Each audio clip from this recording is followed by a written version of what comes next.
तो गाने वाले को भी आनंद आता है और सुनने वालों को भी समझ में आता है। और जो हवन कर रहे हैं वो हवन करते रहें, उनको डिस्टर्ब नहीं करेंगे। बाकी लोग जो बैठे हैं वो अगर यहाँ पंडाल में शुरू हो रहा कार्यक्रम, छाया बैठ जाओ, छाया में होते। हेलो हेलो मंगला माता की hello hello hello hello 1 2 3 4 hello hello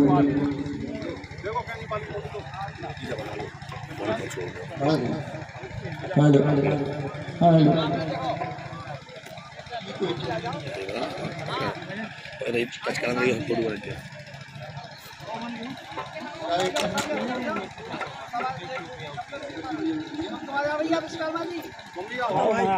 बोलो कुल देवी मैया की क्या हो।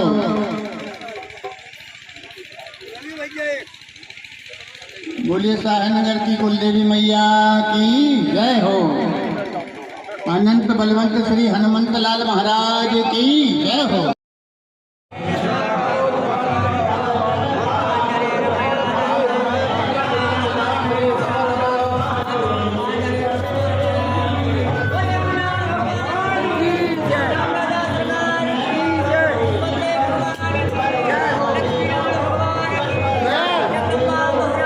मंच पर आने का कष्ट करें 60 वर्ष के ऊपर की, क्योंकि अगर हम नाम नहीं जानते हैं और मुझे जानकारी नहीं है तो सम्माननीय भाई साहब के और समिति के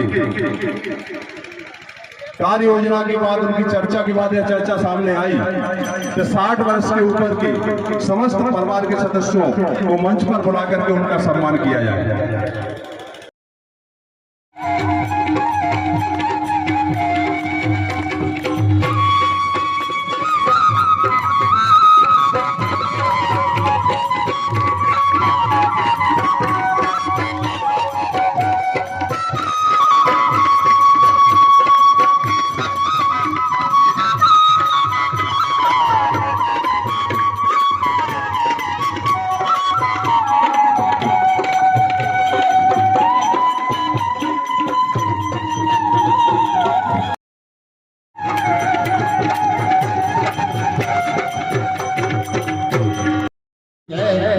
अनंत बलवंत श्री हनुमंत लाल महाराज की जय।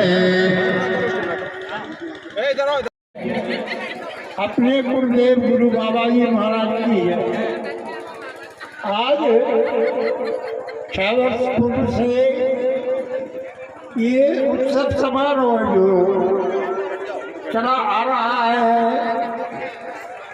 वो सब गुरुदेव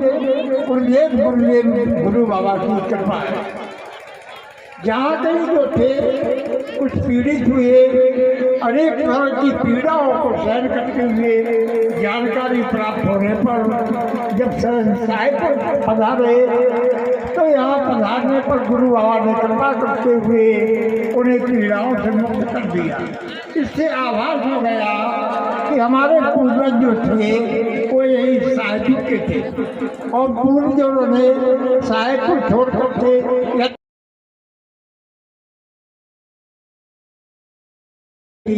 किंतु राजेंद्र जी के प्रत्यक्ष हो जाने से हमारी सभा और हमारा कार्यक्रम जो है कमल के खुशबू के समान खिल गया है।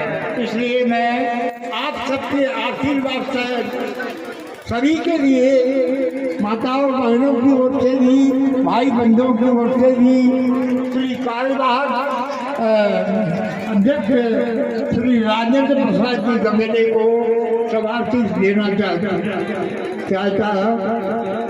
एवं इंजीनियर छत्तर जो कार्य कर रहे हैं, आदि भी कर रहे हैं, उनके लिए राजेश गगले जी, उनके लिए भी आप सबकी ओर से शुभाशीष के कामना करता हूँ कि आप इनको शुभाशीष प्रदान कर दीजिए। और ये धर्मदेव सरकार और माता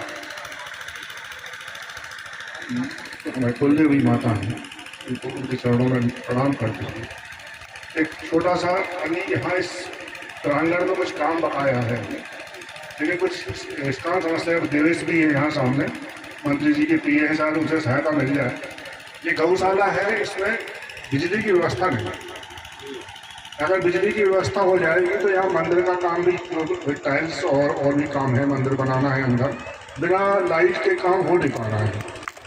तो सबसे आग्रह है कि कोई भी इसमें सहयोग करे, और अगर मंत्री जी इसमें सहयोग करते हैं कि इसमें गौशाला में ट्रांसफार्मर लग जाए तो यहाँ लाइट आ जाएगी आराम से। और उसके बाद अगले साल हम आशा करते हैं रामदेव बाबा की कृपा हो जाए, हनुमान जी महाराज की कृपा हो जाए, तो एक अच्छा मंदिर अंदर बन जाए पूरा। और अंदर जो फर्श बनाया है और भी जो काम बताया है, तो धीरे धीरे बिना लाइट के काम हो नहीं पाता है, जनरेटर से कुछ काम नहीं संभव है। इस सबसे आग्रह है कि अगर सब लोग मिल के, और ये गौशाला में अभी कौवे हैं अपने पास, बाबा जी के चरणों में नमन करती हूँ तथा पधारे हुए सभी अतिथिगण एवं भाई बंधुओं के सामने मैं एक छोटी सी स्पीच प्रस्तुत करना चाहती हूँ। उसमें जो भी गलतियाँ हो छोटा समझकर क्षमा करें। कि पत्रकार महोदय ने कहा वही बुंदेलखंड जहाँ पानी की बड़ी विकट व गंभीर समस्या है, तो मैंने उन्हें उत्तर दिया कि हिंदुस्तान का कोई कथाकार हो, चित्रकार हो, कलाकार हो, कलंकार। तब मैंने उन्हें जवाब दिया कि हाँ, हो सकता है बुंदेलखंड में पानी की बड़ी विकट व गंभीर समस्या हो, परंतु बुंदेलखंड वह वीर भूमि है जहाँ लक्ष्मीबाई ने शत्रुओं की गर्दन काटकर उनके लहू से अपनी प्यास बुझाई है। वह मिट्टी पानी के लिए कभी मोहताज नहीं रह सकती है। तब मैं कुछ पंक्तियां निवेदित करती हूँ और उन्हें सुनाना चाहती हूँ कि पन्ना में विराजे मन मोहक किशोर कान्हा, राजा रामजू की राजधानी है बुंदेलखंड। कि पन्ना में विराजे मन मोहक किशोर कान्हा, राजा रामजू की राजधानी है बुंदेलखंड। तुलसी बिहारी पद मांगे ऋषि बानी, पुत्र द्रौपदी भारत की बाणी है बुंदेलखंड। आला राणा मध्य राजा खेत सिंह छत्रसाल, लाला हरदौल की निशानी है बुंदेलखंड। और झांसी वाली रानी की जवानी की कहानी स्वाभिमानी है बुंदेलखंड। इससे अच्छी पंक्तियां तो भारतीय हिंदू को समर्पित करने के लिए मेरे पास नहीं है, परंतु मैं उन्हें अपनी मिट्टी के लिए दो पंक्तियां और निवेदित करती हूँ। तो सुनिएगा कि सौम्य सरलता सुंदरता से युक्त जगत से न्यारी, कि सौम्य सरलता सुंदरता से युक्त जगत से न्यारी, पावन पुण्य पवित्र धरा यह प्राणों से भी प्यारी, पुष्पों की पंखुड़ियों से भी ज्यादा है कोमलता, इस मिट्टी में सदा झलकती गंगा सी निर्मलता। साहस शौर्य समर्पण का परियार कहूँ तो कम है, साहस शौर्य समर्पण का परियार कहूँ तो कम है, बुंदेली वीर कथाओं का यशगान करूँ तो कम है, और छत्रसाल महाराज का इतिहास कहूँ तो कम है, और इस बुंदेलखंड को पूरा भारत खंड कहूँ तो कम है, और इस बुंदेलखंड को पूरा भारत खंड कहूँ तो कम है। अंत में मैं दो पंक्तियां और बोलना चाहती हूँ। पंक्ति निवेदित करते हुए कि भाभी का मान बचाने को हरदौल जहर पी जाते हैं, बादकपुर के जागेश्वर के चरणों में सिर झुकाते हैं, कुंडेश्वर में शिव धाम विराजे शंकर डमरू वाले हैं, हम झरा धाम के बजरंगी मर्दन करने वाले हैं, हम झरा धाम के बजरंगी मर्दन करने वाले हैं। पन्ना के जुगल किशोर का मनमोहक रूप दिखाई देता है, बागेश्वर धाम का चमत्कार सर्वत्र दिखाई देता है, जहाँ परम पूजन राजेंद्र दास के योग्यतम से साधक है, मणिमांत्रा देवी के हम सभी आराधक हैं।